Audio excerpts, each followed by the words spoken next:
আপনারা কোনোদিন ইলা একটা রান্দার চুলা দেখলানি হইবা চাইন। যদি আপনারা ইলা কোনোদিন রান্দার চুলা দেখই না তাহলেও দেখতে পারবা রান্দার চুলার ডিজাইন। একটা মেইন গড়ের লগে হইছে গিয়া তোমার মেইন গড়ের দরজা, মেইন গড়ের পার্টিশনের দরজা, এটা একটা প্লাস্টিকের দরজা।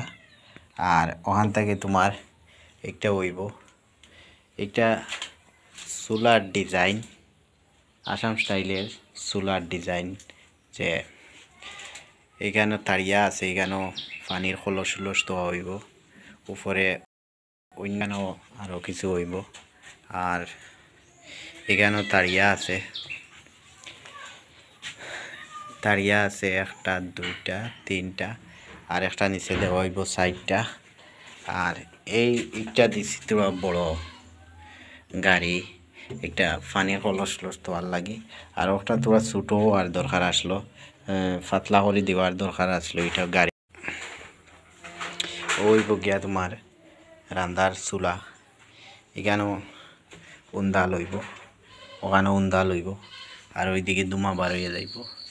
আর চুলাটা উপরের ডিজাইনটা দেখো, চুলার উপরের যে ডিজাইনটা, উপরের ডিজাইনটা টিনের টাকসারের মতো পানি সাইড দিয়ে যাইব গিয়া, ওরকম একটা দেওয়া হয়েছে। আর এখানে হয়েছে বক্স, দরুরু রাখার লাগিয়া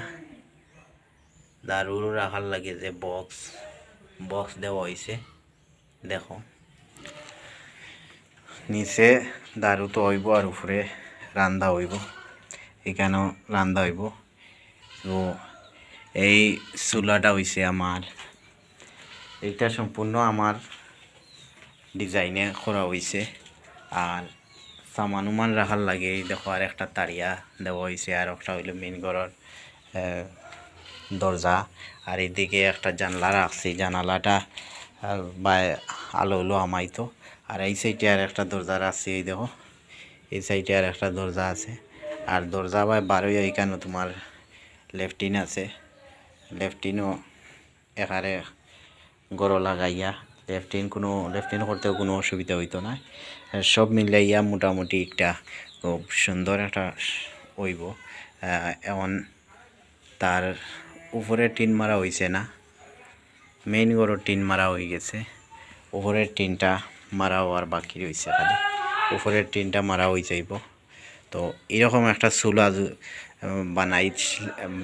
বানাইতে কত টাকা লাগে না লাগে, তো কমেন্টও জানাইবা আর কি, কার পছন্দ হয়েছে না হয়েছে।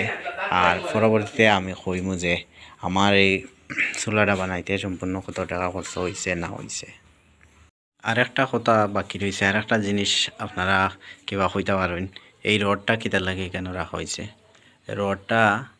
রড এগুন দিয়া রাখা হয়েছে, এখানে একটা জাজর লকটানি হইব,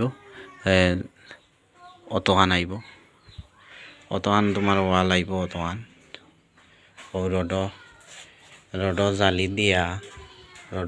দিয়া অতখান ওয়াল আইব।